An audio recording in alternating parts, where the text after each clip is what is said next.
you know what? As long as I'm here doing this, I am going to be ahead of the game.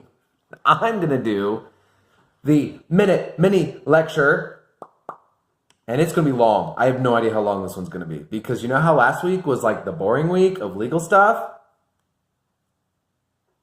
This one is like, this is where we get to the really good stuff. This is like the takeaways from this class are supposed to be like, this is it. Like this is it. Okay, you start to create your ad campaign today. Now, I want to emphasize a couple of things. Number one, this ad campaign, what the idea of an ad campaign of here is, Google AdWords is not going to solve all of your problems. It really isn't. Google AdWords and Google Ads, it's a good starting place, but there's a lot more when it comes to advertising. You've got your social media advertising. Facebook has an incredibly robust advertising structure. You've got social media campaigns. You've got Instagram. You've got the way Instagram has things set up where you can like buy stuff on Instagram now. Like, anyway, it's just a lot of crazy stuff. But the number one thing, and I keep shaking. I didn't realize every time I hit the table, it shakes my phone or whatever. The key, one of the key things I want us to understand with what's happening right now is what keywords are and what they do with ads. So I'm going to give you an analogy. So imagine that you just opened up a store in a mall. Okay, you're sitting in a mall and you're like, you know how there's like good places in malls and then there's like back corners of malls. I don't know if malls aren't even like as big a thing as they used to be, but think about you're like this little tiny shop in this little tiny corner, okay? And out there on the main corridor, you have people, and people are going everywhere, and they're all shopping and they're looking and they're looking and they're looking around, and you are trying to get those people to go from their space where they're walking to your store. And it's a challenge. It's a challenge because you don't want to take everybody and drag them all into your store, because let's say you're selling dog leashes and everyone that's there, 90% of the people that are there don't have dogs that are they're in the mall at that point. And so you're trying to get those people to come in to your store. So Google Ads kind of works like this. Imagine you're paying somebody, we'll call him Steve. And Steve, you go to Steve and say, Steve, I need you to go find people that are going to be good for my store. And Steve goes out to all of these people that are running around in this main corridor. And Steve has a sign. And whenever someone in this corridor says, hey, I need dog leashes, Steve, you're paying Steve to run up to be right in front of that person with a sign and says, we sell dog leashes at dogleash.com. Okay, whatever. So that's what you're paying Steve to do. Now, the crazy part is that there are other stores that sell dog leashes in this mall. And you're trying to compete with all of the other, Tom, Stuart, and Larry. I don't know, whatever. And I'm not answering my phone right now. Okay, not answering it. It was ringing. Oh gosh, now it's ringing on here too. Stop it. Decline. Go to voicemail. Anyway, so, gosh, where was my train of thought? Ugh, distractions. So what's happening is you're saying for Steve, be like, every time you bring a customer into my store, I'm going to pay you 50 cents. And so Steve is motivated. But if Larry from that other store, they say, hey, every time that you get a customer, I'm going to pay you $1. Larry is going to be more motivated, and Larry's going to stand closer to that customer that's looking for somebody, that's looking for the dog leashes. Google works the same way. When you go into creating an ad campaign, the ad campaign is there so that you decide how much you're going to pay Steve, or Google in this case, to put your ad in the top spot. So somebody gets onto the internet and searches for dog leashes. Now you have everyone that sells dog leashes that is paying into this system to say, well, I'll pay 50 cents. And someone else says, well, I'll pay 59 cents. Well, someone else says, well, I'll pay $1. And Google's going to look at all of them within a split second and say, this is who we're going to put in the top spot. So that when you're scrolling down, it says sponsored list or sponsored listings or sponsored ads or whatever. Bam. Number one there is going to be whoever is the highest bidder. Now, it doesn't mean they always click that one if your ad looks good. If someone else's ad just says, dog leashes, buy from us, and yours are like, dog leashes, we're going to go, the perfect leash for your pooch, starting at $9.99. Give your pooch what he deserves, free shipping. That is much more inviting than another ad, regardless of how much they're paying, that says, dog leashes, buy them, r.com. If that makes any sense. So as you're building these ads, these AdWords campaigns, and as you're kind of looking at that, you need to think about what would be enticing to the consumer that's going to be worthwhile for them to click and come to your website. Now, you want to make sure you include things on there that the people that are coming to your site are not, if you only sell leashes for small dogs, you better make sure that your advertisement is specific to small dogs, because then you're going to get Great Dane owners are going to be like, well, this is dumb. These are all made out of twine. My Great Dane's going to break it. Whatever. Steve's twine dog leashes, eco-friendly, made from, recycled baling wire, whatever. So what it is that you're selling has to match the advertisement, which has to match whatever it is that they're searching for, which leads me to keywords. One of the biggest challenges that I'm seeing is I'm looking over Project One, and as we did the keyword assignments, guys, you have got to be more specific on your keywords. If you just try and fight for dog leashes, that is a high competition set of keywords. You're going to end up with a ton of people that are all fighting over that. The cost is going to be high, and there's no specialization. There's no specificity, specificness on those keywords. So think about it this way. If you have to build whatever it is that your site is, it has to be specific to a particular niche. If you're trying to be super broad, trust me, when we're super broad, we fail.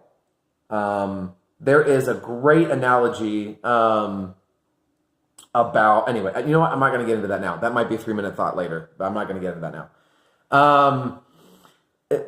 So yeah, when you think about keywords, so if your dog leashes are only made of hemp, okay, because that's like the hip thing right now, is everyone wants to make things out of hemp or whatever, then you're like hemp dog leashes, sustainable, eco-friendly, vegan, whatever. No petroleum used.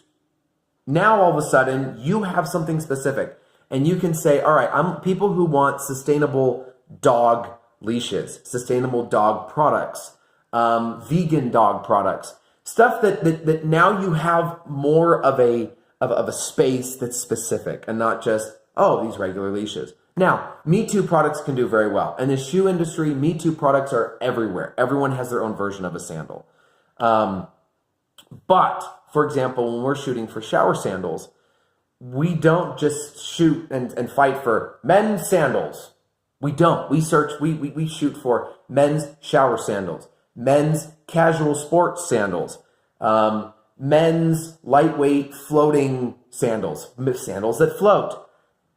I hope that makes sense. You want to think about what is that consumer searching for more specifically, and not just on a broad scale. So as you are looking at your keywords, as you are creating these keyword groups, as you're creating the ads, include those keywords in the ads. Make different ads for different keywords, okay? If the keyword is all about hemp and your ad just says dog leashes, come buy from us, there's no connection there.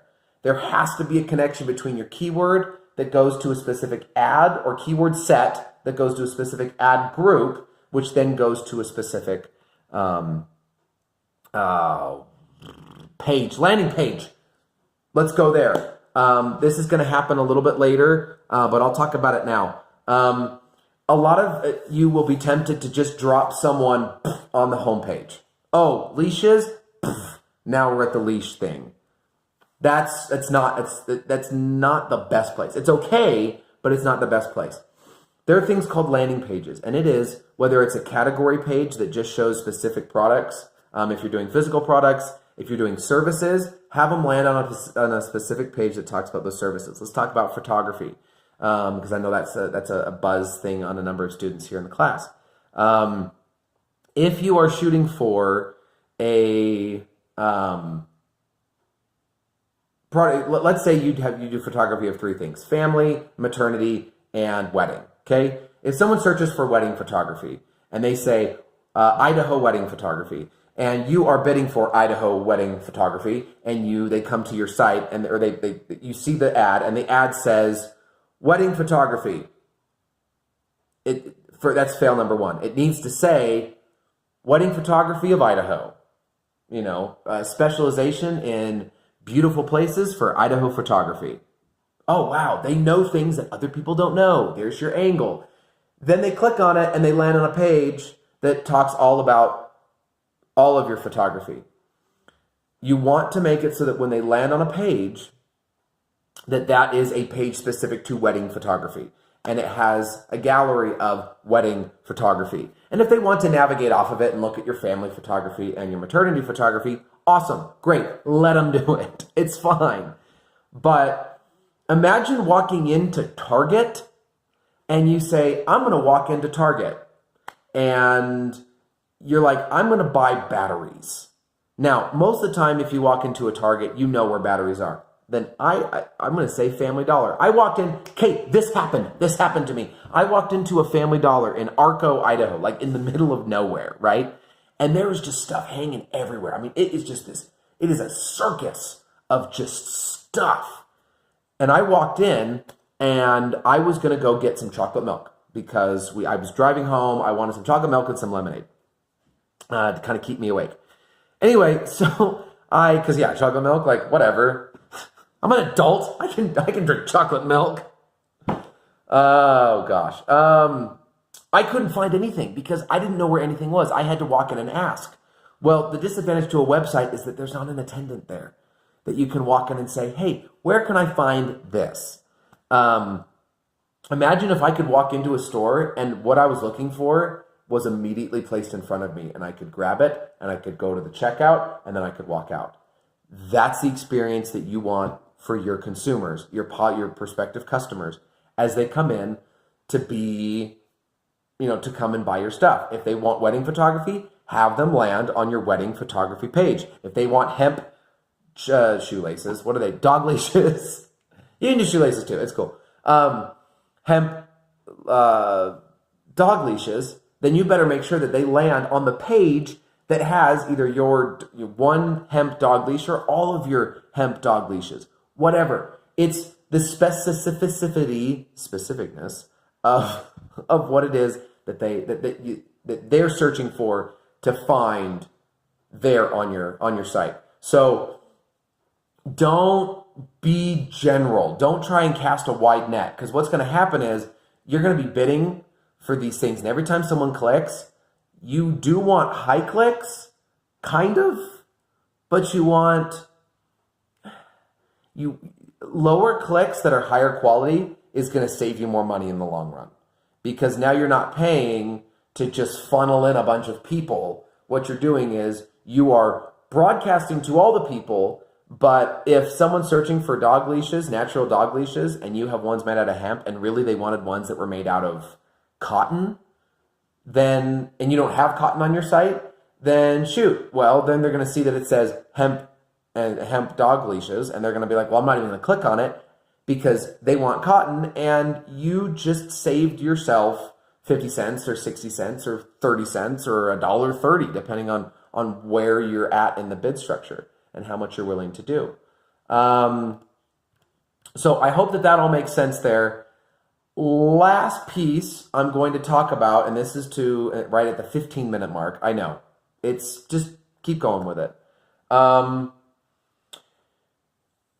know that there's a handful that are going to look at this and go, money is hard. I don't have any money and I can't do this. Okay, first of all, I told you at the beginning of the semester, and when you get into project number 3, that's when you actually start spending. First of all, you don't have to start. I don't think you do. Hang on. You create your campaign, and you're going to be playing in AdWords. Oh, I should do something about the AdWords backend and just show you guys some stuff. Oh, yeah. Okay, you don't. Okay, perfect. I read it. You don't activate your campaign now, okay? Don't put in your billing information or create the campaign and then click that little button that says pause. Okay, make sure you have no green circles. If you have green circles, you've started your campaign. Don't do it. This is just to kind of get your feet wet into things, okay? In the long run, I'm going to check and see. No, we're still good. Check and see if there's anybody outside. It's actually it's early enough in the morning that I'm the only one in the office. Train of thought's gone. You're going to start, you don't start the campaigns, and then what you want to do is, this concern. Yeah. So in the event that you're like, well, I'm afraid to put Google in charge of automatic, and then all of a sudden it spends all of my money. There are gates, essentially. You're going to be able to determine how much you spend per day. If you say I'm going to spend $3 a day, guess what? When you spend $3 on that advertising, it stops. You will not spend more than $3 in a day. Google will be like, okay, great, we spent your $3, have a nice day, and send you on your little way to the next day, and then again, you'll have your $3. Same basic idea with, what your total budget is going to be. I don't think you can set a full total budget in this? Anyway, but you're going to have your Google AdWords credit. So you're going to run your credit, you're going to run your billing information. When it's time to be done with it over the 3-week span that we run it, you turn it off. You push those pause buttons and that's it. It will not spend any more of your money. But yeah, just understand that you set budgets and they will keep to those budgets. It's not like it will just run rampant and spend all of your life savings. Unless you put your daily amount at $20 a day and then just forget about it, then yeah, you're going to start spending some serious cash.